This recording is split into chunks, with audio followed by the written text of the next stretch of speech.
Okay.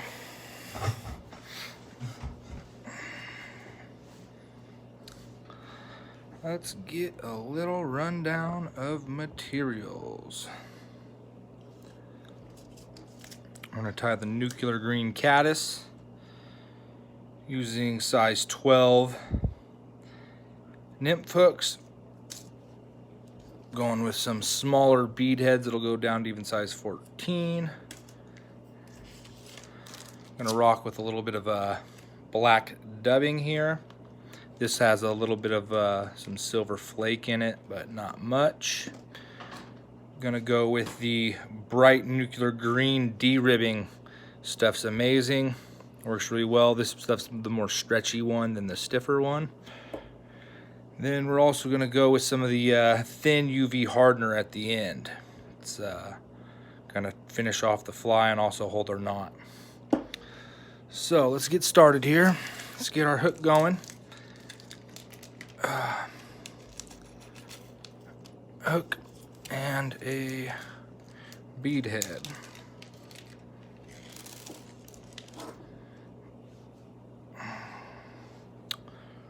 Alright. So, got our bead head on. You can tie these flies pretty much any size. I don't go much bigger than a 12, and I go all the way down to an 18. Okay, this is one of those flies I use thin black thread on. You can also use clear if you're just depending on exactly what kind of look you're going for with the caddis where you're at. I have some dark green ones where I'm at. They're kind of dark, they're bright, but they're like dark. They don't have that light color to them that some of them do. So we start off up by the head, get a little knot going, start working our base back down. Now I spend extra time on my base when I'm doing these smaller flies because I want my body to stay thin. I Euro nymph in a lot of deep holes, and so that fly has a lot of drag on it as it's going down the river, so I try to make them as thin as possible so they cut through the river better. So I don't waste many wraps. I take kind of every one in and get them as tight as I can.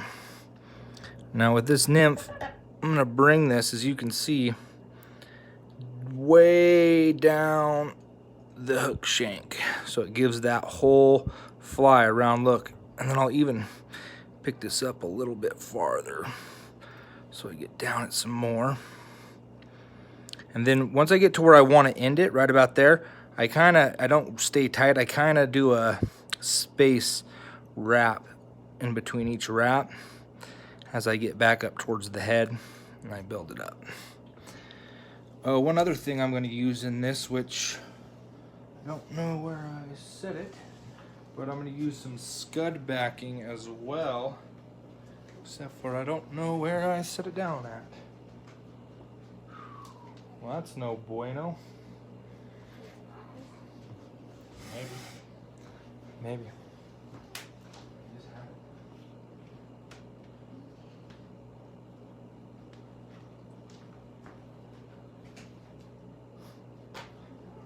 Okay, my clear scud backing disappeared. I just had it in front of me. Where did it go? Probably losing viewers.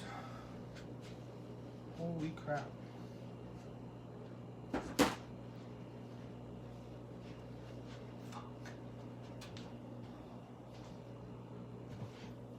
There it is, it's hiding. Hiding right under this. Okay, so the next thing I throw on is scud backing. I'm using the thin 1/8 inch because these are pretty small fly I'm tying. And I'll start this pretty close to the head. And that's because I want the body to stay relatively the same thickness. I don't want it to be thicker at the back than up towards the head.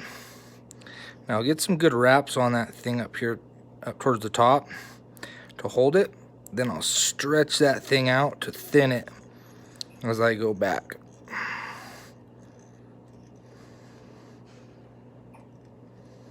So I stretch that down.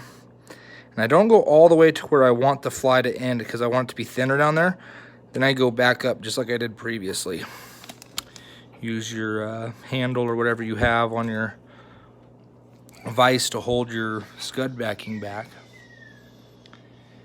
Then we take our D-rib next. Now the D-rib, if you can look down the end of that, you get a better shot of it. It's shaped like a D. There's a flat side and a round side. The flat side we tie down to the top edge of this hook. Now we don't want this on the side or anywhere else. You want it going right down the top. And right off the bat, I don't wrap it tight. I just get a loop. See how I get a loop in my thing, in my thread from my bobbin. Then I just pinch that down, work it up a little bit. And I make sure I ride the top edge of this hook. I don't want it on the sides. I want it riding just down the back of where the fly will be. Once I get it tied down, I stretch it just like I did the scud to thin it out. I wrap down the body. Now this time, when I come down here to the end, I'm going to go just a hair farther than where I went with the scud backing. And I get a nice tight wrap right in there. And I work back up towards the head, blackening the whole body. That way there's no extra light areas shining through it. It's pretty consistent. I'm a little OCD about my flies. I want them to be really perfect. Okay. Now, whichever way you wrapped with your thread, if you wrap away from you on the top like this, or if you wrap this way, it doesn't really matter. But whichever way you wrap, you want to take your D-ribbing and go that same direction. And this first wrap will go right beneath where my thread ended. And I'm pulling this really tight. This D-ribbing's tough. That way it makes it more thin at the base of this fly.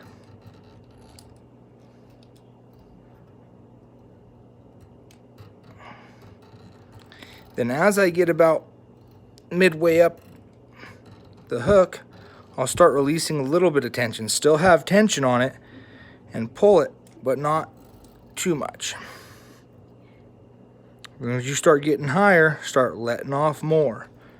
And then right about here, I start just getting a light tension on it. Not super hard. That way it builds up and it gets thicker.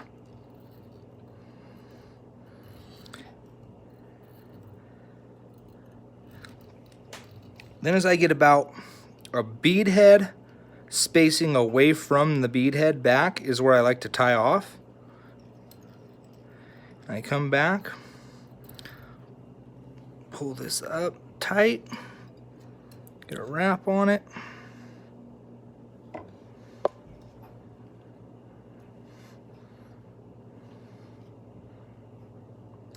Usually do it about 3 times on each side. I do it on one side.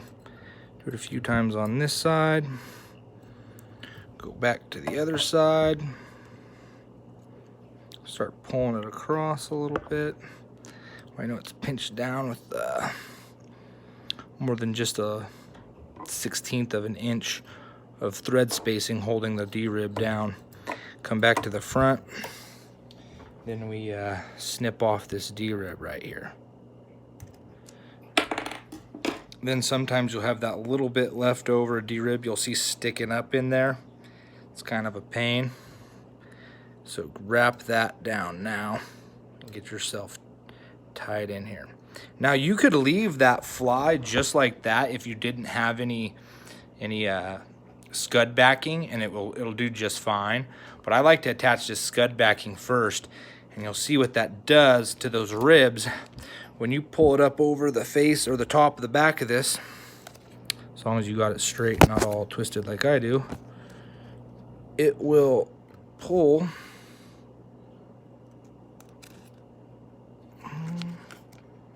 maybe. And you pull it tight, a nice back over it. See how that evens the back up? It's kind of hard to see on there, but it really works. I'm going to try to get right on the top. Make sure it's tight. You don't want it to go off to the sides. You want it to stay on the back.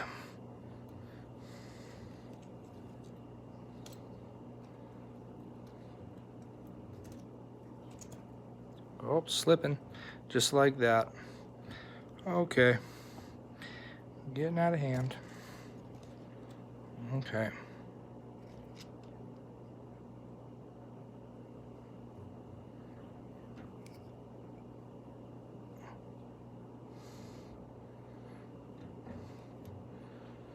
Pull it down in there tight. Just like that. Now, once you get it tied off to the head, we fold it back over the way you came, right back towards the tail. Just lay it backwards and wrap right back up to where your body ended next to the thorax. Because we're also going to pull that over the top of the legs that we tie in with the dubbing right here. So, now that you got that how you want it, and I just think that gives it a little bit better of a look on the top of it. It's kind of hard to see, but it's nice to have, especially when you do the dubbing part right here, as you'll see. So, take our dubbing, slide it down, use a little bit of saliva, and I like to get this thin because it's a smaller fly. I don't tend to build it up quick fast. I build it up kind of slow. So you see how thin I have that. I don't mind it. I want it to be scraggly. I don't want it to be super tight and nice looking. I want those fibers to stick off there all wild like. So then as I wrap up into the head, I try to make it kind of even with the top of this head right here.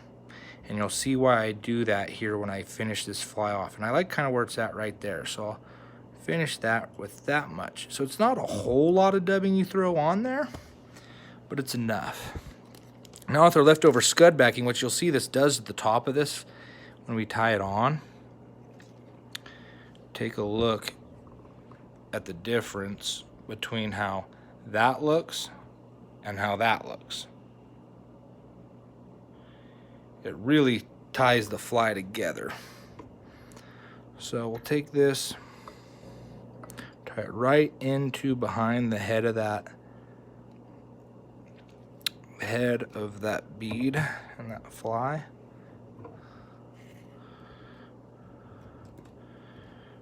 Nice and tight. Let it just suck that scud backing in there behind the bead head. Fold it back, maybe do some on this side. Oh.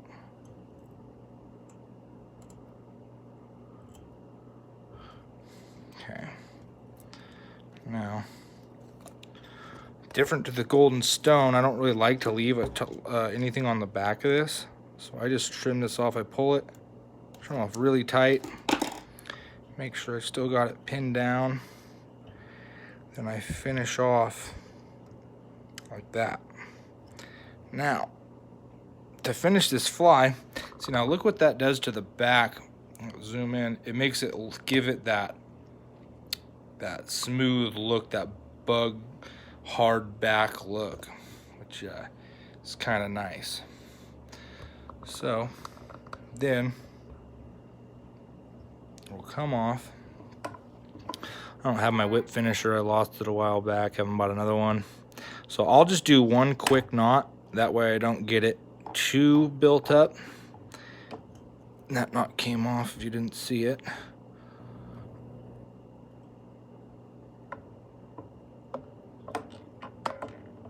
I try to draw this knot towards the top. I don't get too crazy with it. And it doesn't need to be tied down that tight on this one. And here's why. So I take this UV hardener, the thin stuff, since it's a smaller fly, and I get ready. I have my hardener light ready to go, and I just start laying down the top of this fly on the back of its head real thin and drag it out, and I hit it with the hardener instantly. See how quick I did that?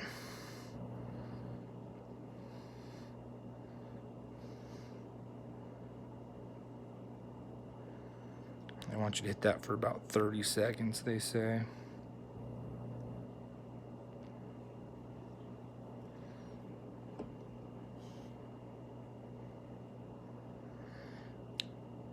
So that's pretty hardened.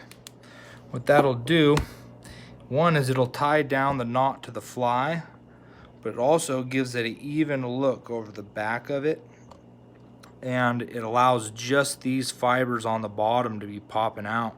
And as you can see, it looks really good, like legs. And it's a mighty fine fly myself, if I don't say it. Okay, so you're ready to go. And a lot of times I'll tie this on as my trailer hook. So I'll be bouncing a golden stone on the bottom down here with this trailing behind, and I'll drop it. And it's a really productive fly. Hope you guys enjoyed the live video. Hope you enjoy. Feel free to put down in the comments where you're from, where you fish, what your river is, your favorite fly, anything else you do on your flies. Thanks for watching. I appreciate it.